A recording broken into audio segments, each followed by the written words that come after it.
Hello everybody, Mark, aka The Nerdy Punk, back again tonight for a new video. Hope you all are doing well.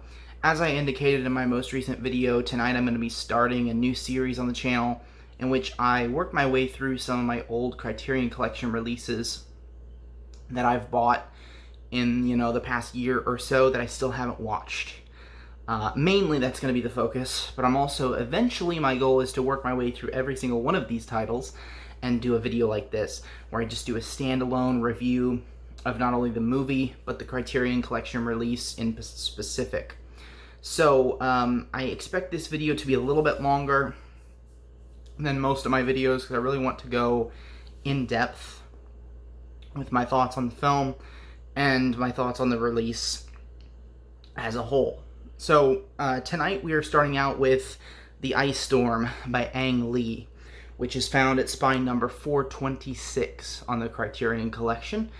I purchased this film back in July, and I even believe, if I recall correctly, in the video I mentioned about how I probably wouldn't watch this film until the winter, and it turns out that's exactly what happened. I just watched it a couple nights ago here in mid-February, and I watched it on a night when we experienced an ice storm where I live. Oh. I'm hitting my makeshift table here. We experienced an ice storm where I lived, and it wasn't nearly as severe as the one that's depicted in the film, obviously, but it was still kind of an immersive experience, and I got a lot of enjoyment out of that.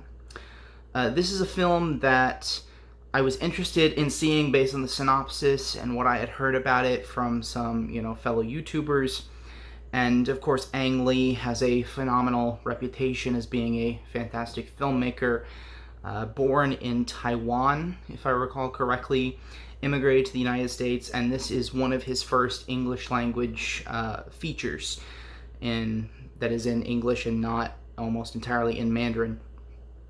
So, interesting film for him, for a very interesting director as well. This is a very American story, and the first thing I want to kind of get in is I want to describe the film, kind of give you a basic rundown of the plot. Now, I will not be getting into anything that I consider to be spoilers in these videos. However, I know that some of you may wish to avoid any details whatsoever before you watch the film.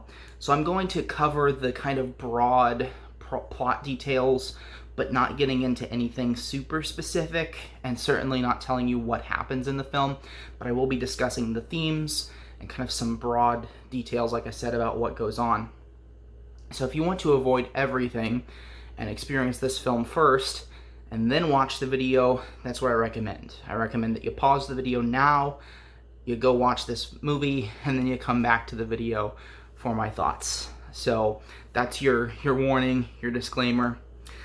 This film is set in the 1970s, 1973 to be specific, in New Canaan, Connecticut. And so it's a very suburban lifestyle, it's a suburban community, and it deals a lot with the themes of suburban America, of course, and small-town America. It follows two families in particular.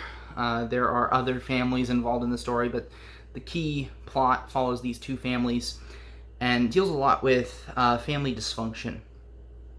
And you kind of watch these families fall apart slowly over the course of Thanksgiving and this ice storm, which is apparently based on a real ice storm that occurred in the 1970s. It's based on a novel by Rick Moody. I have not had the opportunity to read the novel, but I've heard fantastic things about the novel, and the author has mentioned that he was very pleased with the adaptation from Ang Lee. It's written, I forget who the name of the author is. Let me check the back of the release really quickly, because I believe it does say here, because there's an interview with the writer of the film. James Schamus is the writer of this film, and he collaborated with Ang Lee on several occasions, to my knowledge. And he does a phenomenal job with the script and adapting the novel, which I've only heard amazing things about. Now I'm going to kind of get into my review of the film and what I thought of it. First of all, I had a very positive opinion of the movie. I thought it was very good, very well done, entertaining. It explored a lot of themes that I really kind of latched onto, and I thought it did it very well.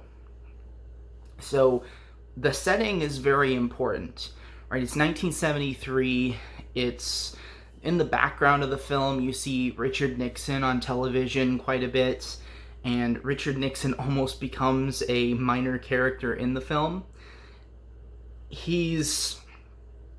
By November 1973, he's been through the Watergate scandal, and we are really at the height of the Watergate scandal. You know, this is less than a year before his resignation. People are talking about impeachment. I keep knocking this table over. I apologize about this. Still working out the kinks. He's in the, people are talking about impeachment. He's in the thick of this scandal. And that certainly plays a part. You kind of see the moral and political degeneracy within the United States in 1973. I was watching the interview with Ang Lee.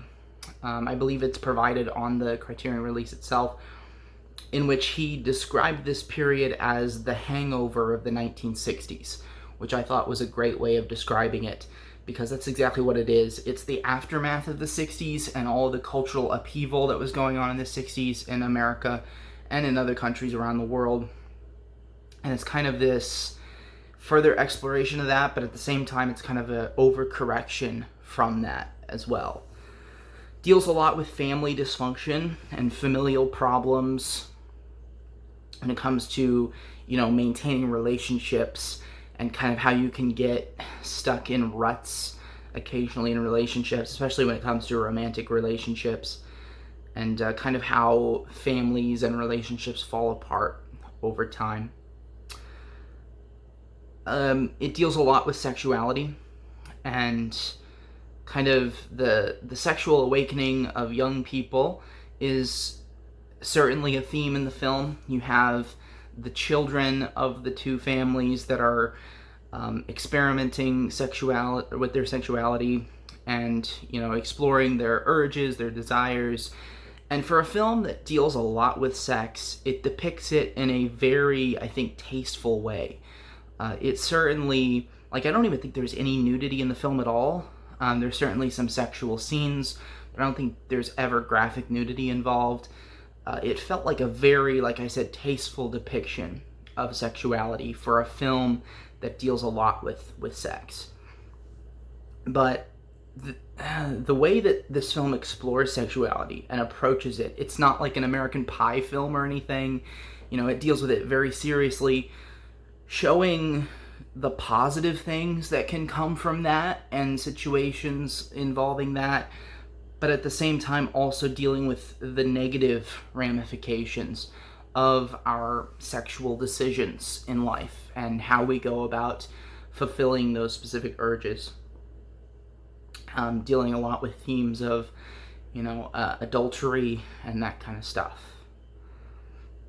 I also felt like I picked up on a theme involving kind of how people search for what they deem to be missing in their life. And throughout the film, you really feel like these characters are looking for a meaning or something in their life that is just not there. Like there's a piece missing in their puzzle of their life, and they're making, in some cases, very unfortunate decisions in order to try to fill those specific pieces. The cast in here is incredible. This is featuring a lot of undiscovered, or maybe not undiscovered, but a lot of young talent in this movie that would go on to have major careers.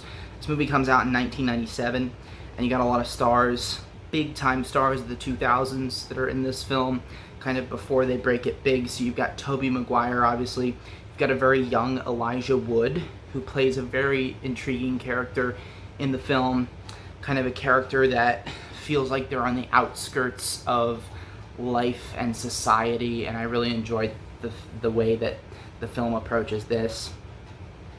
Tobey Maguire's character I really connected with, honestly, with his romantic misfortunes. I related a little bit too hard to that, but he's the story that he, the journey that he goes upon in this film is maybe not the most interesting out of the other storylines in the film. But he kind of offers this kind of guide through this story, and he does have several scenes with a lot of philosophical importance to them. You see Tobey Maguire, of course, who becomes Spider-Man in the early 2000s. Throughout the film, I thought it was very amusing. He's reading this Fantastic Four comic, and he's relating the Fantastic Four comic to his life, and these big philosophical ideas relating to life. And I really liked that part of the film. Let's see, who else do you have? You have Kevin Kline, who was a big star back in the day. You have Sigourney Weaver, who plays one of the parents from one of the families in the film. All of them, I believe Joan Allen, I believe, is also in the film. Her character goes through a lot in this movie, and I really enjoyed her performance.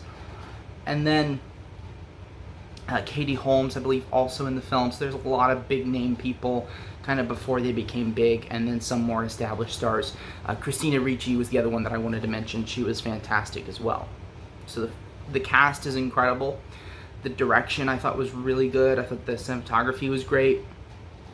And the score was incredible. The music that they put into these specific scenes is just haunting, and it captures your attention and it adds so much to the experience. So I really love that. Throughout the background, kind of the thing that pulls this story together is this ice storm. And the town of New Canaan, Connecticut, and the ice storm itself kind of becomes this sub-character in the film. And the way that the ice storm occurs and the way that it unfolds, there's a lot of analogies and parallels to be drawn with the story and what's going on with the characters. And I really loved that, and all that went into that as well. In terms of a grade on the film, I gave it a 4 out of 5 on my Letterboxd account. I really enjoyed this. You know, there's a couple kind of minor flaws that I had with the film, but I thought it was incredibly well done. So, as always, not disappointed in Criterion one bit. Next up, I want to talk about the supplements that are added onto this release. So I'll read through just a few of these here. Some of these I was able to check out, some of them I wasn't. But I thought, you know, as with always, Criterion puts some really good supplements and bonus features onto these releases. So you have several interviews. You have interviews with Elijah Wood, Tobey Maguire, all of the main cast members. You have interviews with Ang Lee and the screenwriter, James Schamus. You have, let's see, an interview with the novelist, Rick Moody, who wrote the book originally. Deleted scenes, of course. Footage from a 2007 event honoring Ang Lee and Schamus at New York's Museum of the Moving Image. You have illustrated audio interviews with the production designer and costume designer, trailers, and of course you have the booklet involved in here as well. So that leads me to my next point. I want to go ahead and talk about the packaging of this release. So we have the cover here. The cover is so simple, but it's perfect in every way. You have this shot of the window with the ice just crystallized onto that window, and then you see this mysterious red image in the background, which if you've seen the film, you know what shot this is from. But it's excruciatingly simple, but it's just perfect. Like, I saw the original theatrical poster for this movie. I'm so glad they went with this instead, because this is all you need to encapsulate the mood of this film. So that is fantastic. There's the spine in the back. Sorry about the glare. But yeah, just a standard Amaray case here for this release, but obviously very high quality plastic case. And then if you pop open, you have the disc, and then you have the booklet. And actually in the background of this release, you have some really cool artwork in the background. So yeah, that was the sticker that came with it originally. The director approved sticker with Ang Lee's signature. And then you have, again, another cool shot of the ice forming on the windows in the background there. So Here's a better look at the disc as well. Really cool. And then I want to go ahead and leaf through the booklet really quickly.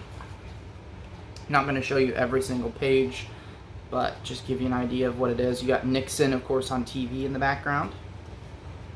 Ice forming on the trees on the back. And then you have some pictures from the film. You have the chapters of the film. More pictures. And then you have the cast. And then you have the essay. The essay is titled "Baby, It's Cold Outside," written by Bill Crone.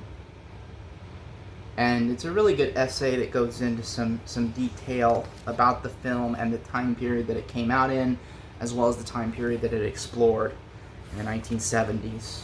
And then when you skip to the end of the essay, you have more pictures, you have information about the transfer, more pictures and credits, and then last picture on the last page, you have that infamous scene with Kevin Kline. So, really well put together release. Again, these Criterion releases are well worth the money, especially if you can get them for 50% off. You can get this for 20 bucks. This is one I would definitely recommend for the February flash sale that I'm assuming, fingers crossed, is going to be coming up in the next few weeks. But that would be one I could recommend. You could get it for 20 bucks, of course, half off. You can almost always find a sale though, whether it be on Amazon or the Criterion website.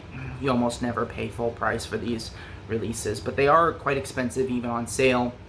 And I can definitely testify that even the standard plastic releases look really great packaging wise.